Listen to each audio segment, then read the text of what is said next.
For countless cycles, he schemed from the shadows, mocked, dismissed, slapped aside like a gnat by the one mech who embodied dominance, Megatron. But now, Megatron is gone.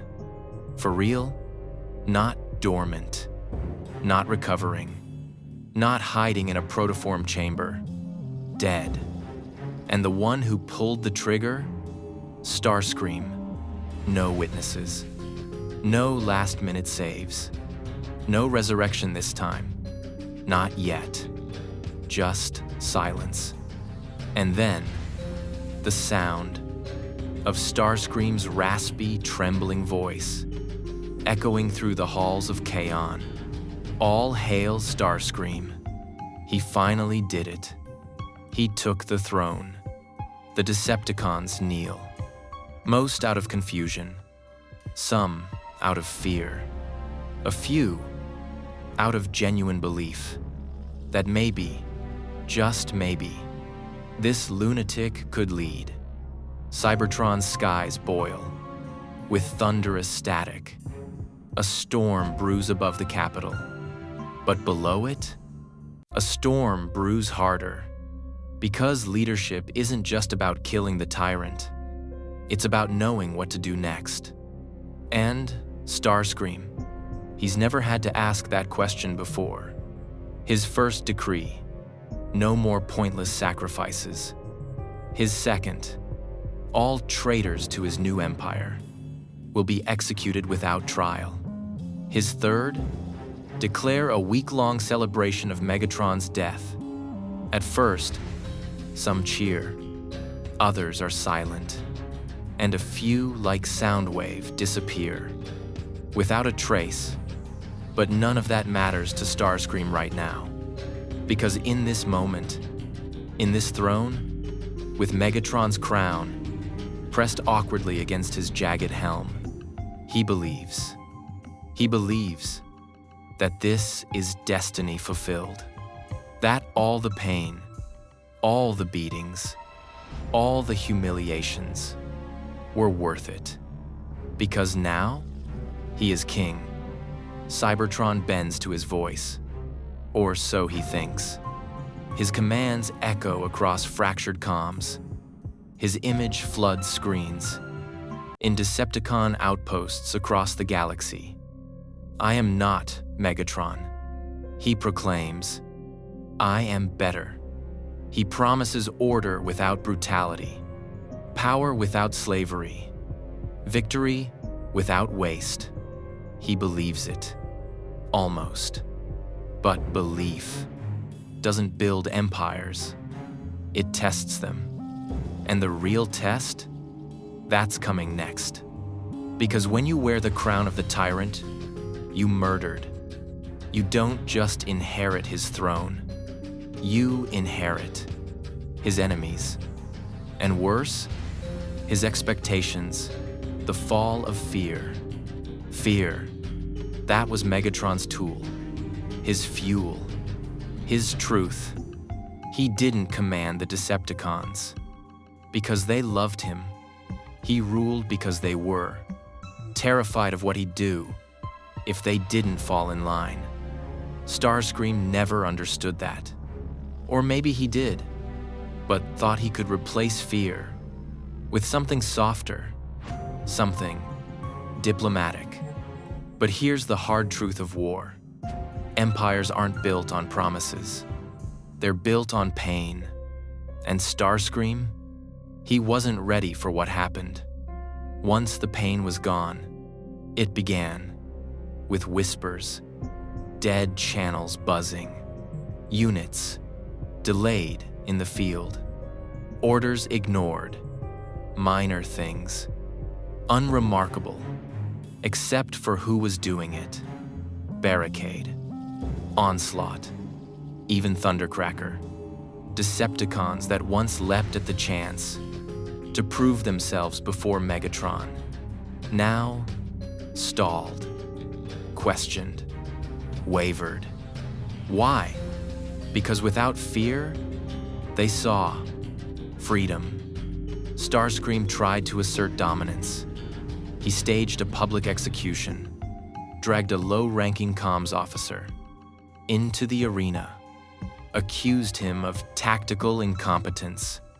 No trial, no evidence, just optics turned upward.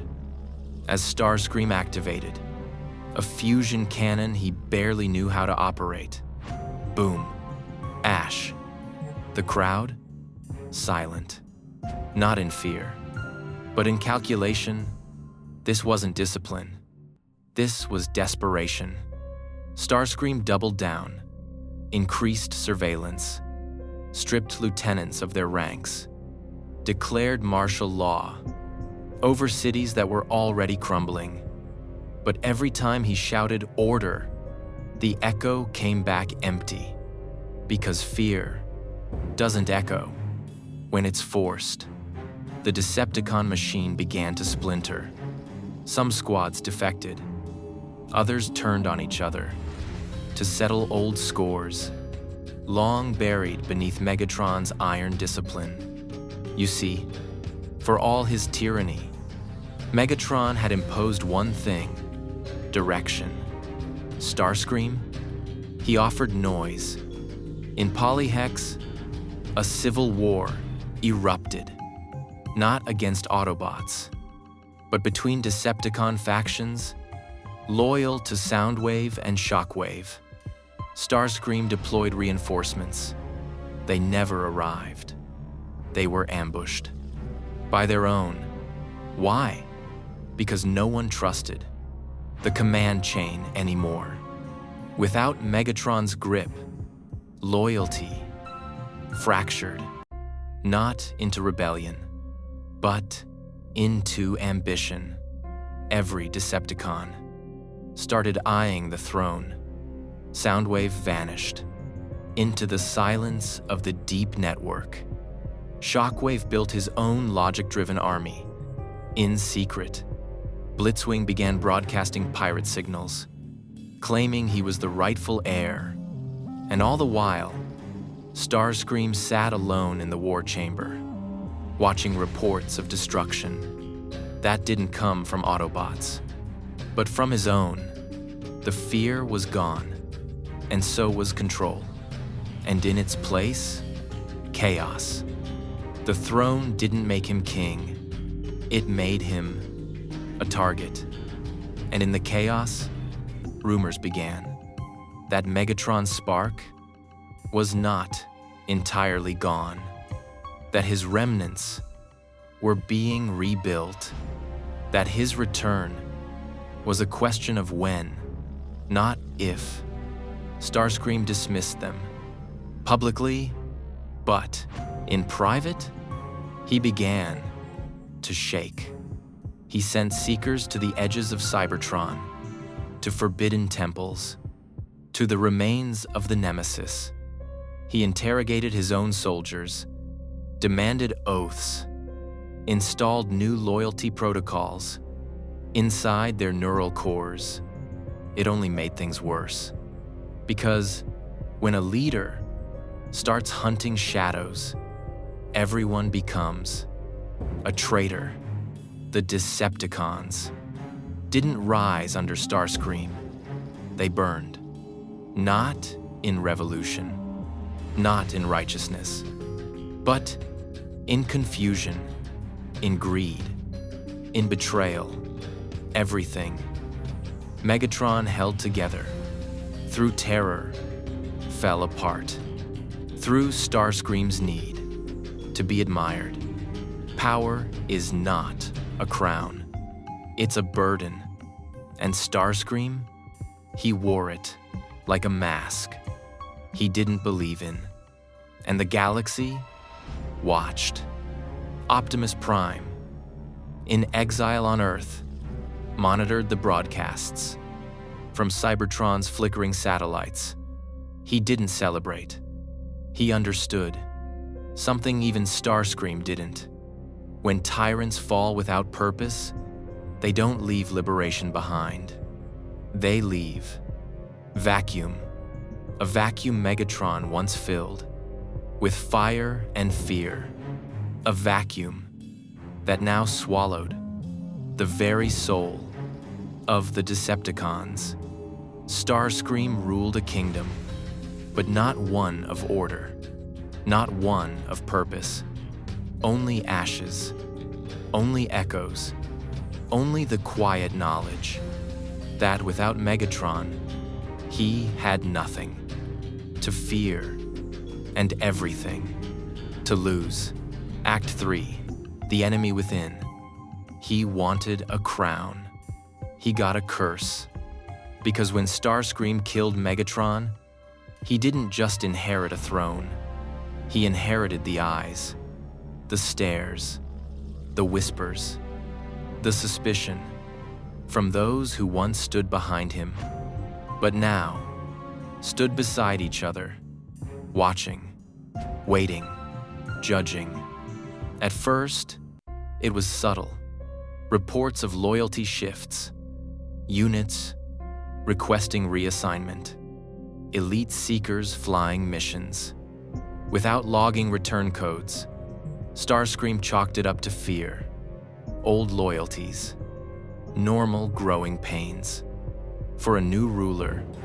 But then the silence started speaking. In the war chambers, empty chairs. On encrypted comms, blank pings.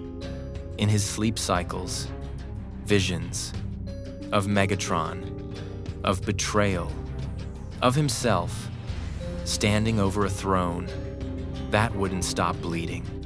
Starscream began to unravel.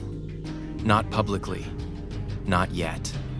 But inside, the rot had begun, and it was spreading fast. He started assigning escorts to his most trusted generals. They called it honor. They didn't realize it was surveillance. Drones began appearing in every briefing chamber, recording, watching, evaluating. He said it was for historical preservation. They knew it was. Paranoia. Then came the interrogations. Soundwave's followers, Swindle's traders, Astrotrain's runners. One by one, dragged into black rooms. Only some came back. And those who didn't talk anymore. And still, the whispers grew. He's cracking. He sees ghosts. He thinks Megatron's spark is haunting him. Starscream heard them. Not just the whispers. The voice, Megatron's voice, echoing through the hallways, slipping through the vents, inside his own neural core. Is this what you wanted, Starscream? All this power and still no peace? You are nothing without my shadow. He ordered a full internal scan. His systems were clean. No external influence. No residual code. The voice was him, all along, because the enemy was never the Decepticons. It wasn't Soundwave. It wasn't Shockwave. It wasn't even the growing rebellion in the outer cities. It was Starscream, himself, his doubt, his fear, his hunger for control, now curdled into suspicion. He started talking to Megatron's old armor, kept it in a sealed chamber, red lights flickering against the twisted, broken plating. They still follow you, he whispered. Even now, he ordered it melted down, then reversed the order, twice. Eventually, he had it relocated to the foot of the throne. As a warning, he told himself. As a shrine, everyone else understood. He issued new decrees. All Decepticons must wear loyalty markers. All personal communications must be monitored. All mentions of Megatron were considered treason. Publicly, he demanded respect. Privately, he begged for silence. The War Council met less often. When they did, it was a theater, a hollow ritual. They nodded. They spoke when spoken to. And when Starscream left the room, they stopped speaking altogether.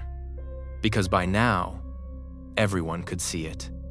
Not weakness, desperation. He had become the very thing he hated, a tyrant. But without charisma, without the fear Megatron commanded so effortlessly, only guilt, only ghosts, only trembling hands, pretending to hold power. The Decepticon hierarchy knew he was slipping. So did Starscream. He tried to hold it together. He increased his public appearances, gave speeches from the palace towers, declared Cybertron reborn. But the crowds stopped showing up because the people had stopped believing, and Starscream stopped believing in himself. When the assassins came, he killed them all, with speed, with precision, with fury. But afterward, he didn't celebrate. He just asked, why did it take them so long?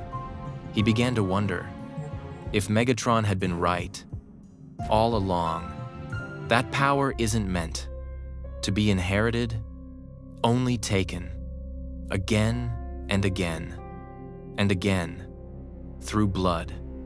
And when the whispers turned into rebellion, when outposts started declaring their independence from the false king, Starscream didn't mobilize an army.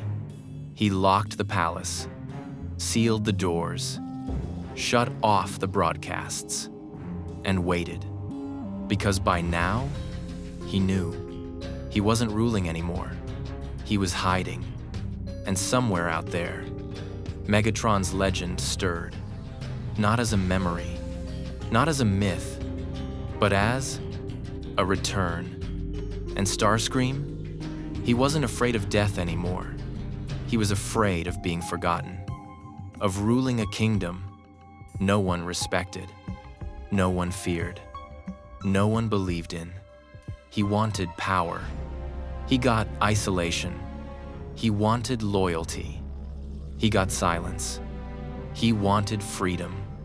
From Megatron, he became his prisoner. The inevitable return. History, in Cybertronian cycles, doesn't move forward. It circles. It loops, relentlessly. And the moment Starscream took the throne, the moment he whispered, "All hail Starscream," the circle began again. Because some legends don't end. When they die, they wait. They retreat into silence, into shadow, into memory, until the galaxy forgets to fear them. That's when they return. And Megatron, he was never gone, only dormant. The whispers began in the mines beneath Kaon. Miners reporting flickers of dark energy, dead corridors powering up for no reason, symbols etched into stone, beginning to pulse, a slow, rhythmic signal, like a heartbeat. No one believed them at first, but the fear returned, not for Starscream's wrath, for something older. And then came the transmission, encrypted, ancient, carved in a frequency not used since the Decepticon uprising. One phrase, one voice, one name. Megatron is returning. Starscream called it a hoax, propaganda. He blamed Soundwave, blamed Shockwave, blamed ghosts. But deep inside, his weakened neural core, he knew, because he still heard it. The voice, Megatron's voice, mocking, promising, approaching.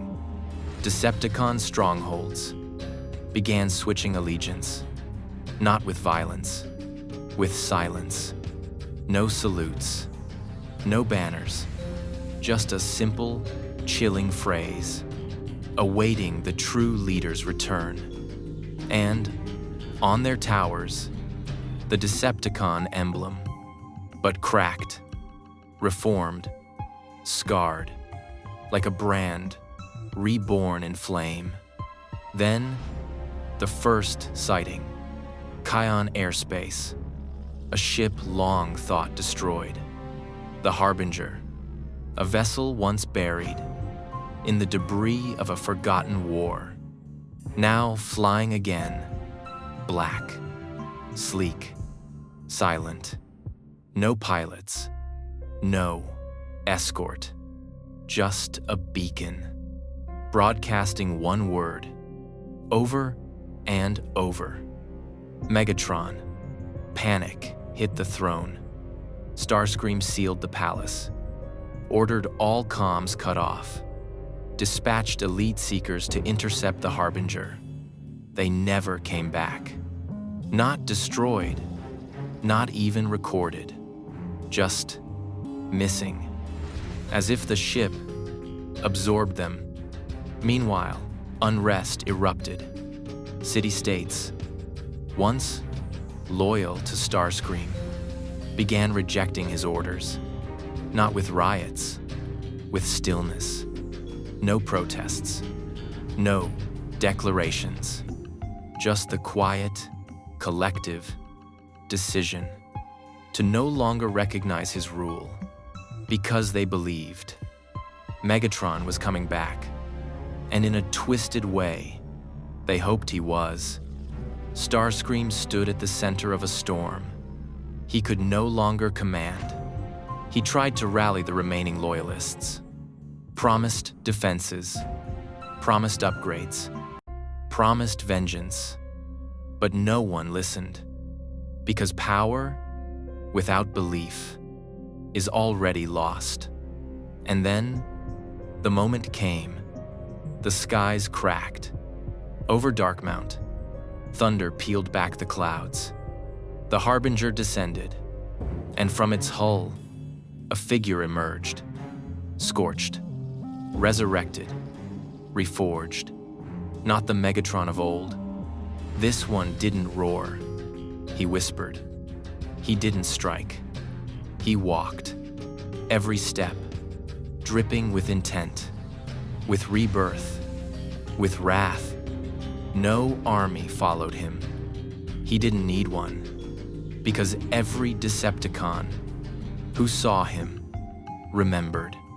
Starscream tried to flee, tried to mobilize a last defense, reactivate the planetary grid, but nothing worked. The codes failed. The soldiers scattered. The palace darkened, because deep down, even the tech recognized its creator. Megatron hadn't been erased. He'd been written into the bones of Cybertron itself. And as he reached the gates of the throne room, Megatron said nothing. He didn't rage, didn't demand. He only looked at the doors that once defied him, and they opened, not from force, from recognition. Inside, Starscream waited, not armed, not ready, just trembling, crown in hand, voice cracking. My lord, I saved your empire. Megatron's optics glowed, deep, crimson, no fire, just focus. He stepped forward. One step, two. You ruled it like a coward. Starscream collapsed to one knee, begging, justifying, blaming the chaos, the betrayals, the weight of command. I only did what you would have done. Megatron raised his arm. A single sound, not a blast, a hum of rising energy. From the fusion cannon, reborn on his arm. You did nothing I would have done. And then, silence. The screen goes black. No scream. Just a shadow falling. Where a crown once stood, the tyrant had returned, not just to rule, but to remind the galaxy of what happens when power is stolen without strength. Megatron's new rule would not begin with conquest.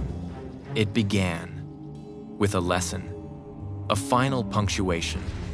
On Starscream's greatest act of ambition, you can kill a king, but you cannot destroy a legend, king of nothing, the crown that cursed him. The story of Starscream has always been about one thing: desire. Not for peace, not for justice, not even for survival, but for validation. He didn't want to rule the Decepticons because he believed in their cause. He wanted to rule because he wanted to be seen, to be recognized, to be feared, to finally prove to the universe and to himself that he was more than Megatron's shadow. But when he killed Megatron, he learned the cruelest truth of all. You can't inherit respect. You can only earn it. And Starscream never did. When Megatron's cannon fired that final shot, the sound wasn't vengeance. It was closure. Not for Megatron, for the universe itself. Because even chaos has an order, and Starscream was a fracture in that order, a spark of arrogance that thought it could shine brighter than the fire. That forged it. His crown fell where he died, twisted metal, cold and silent, on the floor of the throne room. No one claimed it. No one mourned. Because by the end, Starscream didn't represent rebellion. He represented emptiness. He had everything he ever wanted: power, control, recognition, and it all slipped through his claws. Because power, when born of ego, consumes itself. He became the very tyrant he once despised, a puppet of his own paranoia, a king of nothing. The irony? If he had waited, if he had stood beside Megatron instead of under him, he might have been remembered as a legend, a commander, a strategist, a rightful heir. Instead, he'll be remembered as a warning, the name whispered in dark hangars and ruins. Be careful what you kill for, because Starscream's tragedy isn't that he failed to win, it's that he finally did, and discovered that winning meant nothing. There's an old Cybertronian saying, a spark that burns too bright cannot outlive its own reflection. Starscream's spark burned hotter than most, and in the end, it burned only him.